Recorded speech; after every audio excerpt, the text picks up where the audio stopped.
Class 10 CBSE Science Chapter 1 Chemical Reactions and Equations.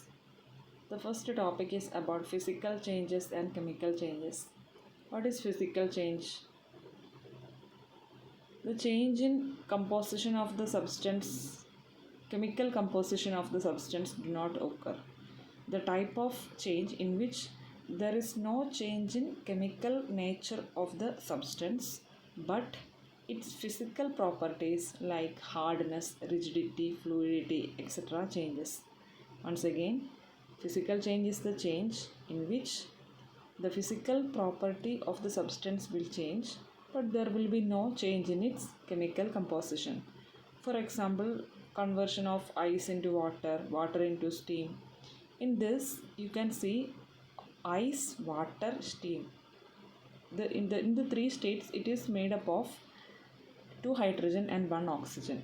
So chemically it is made up of 2 hydrogen and 1 oxygen. Both ice, water and water, steam, everything.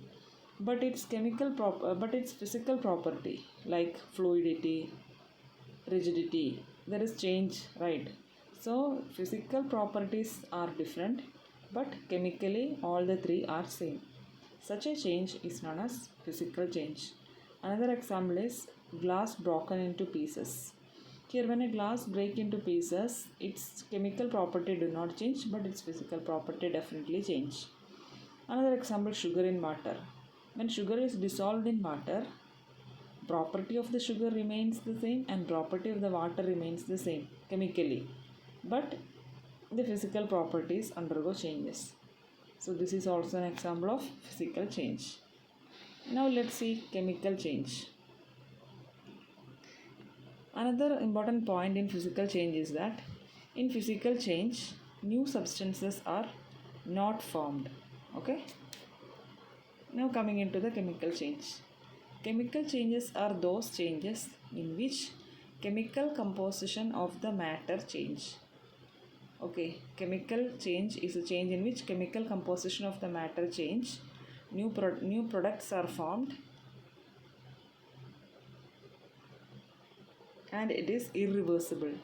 In physical change it was reversible. We can revert the reaction. If you dissolve sugar in water, we can crystallize sugar again. Okay, but in chemical change it is irreversible. Example, burning of carbon. If carbon is burned, it converts into carbon dioxide. Is an example for what? Chemical change. So the summary is like this.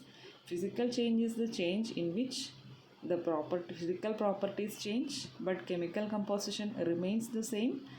There is no new substances are formed and the changes are what? Reversible. But in chemical change, new substances are formed, changes are not reversible. Physical property of the substance and chemical property of the substance will change. This is about physical changes and chemical changes with examples.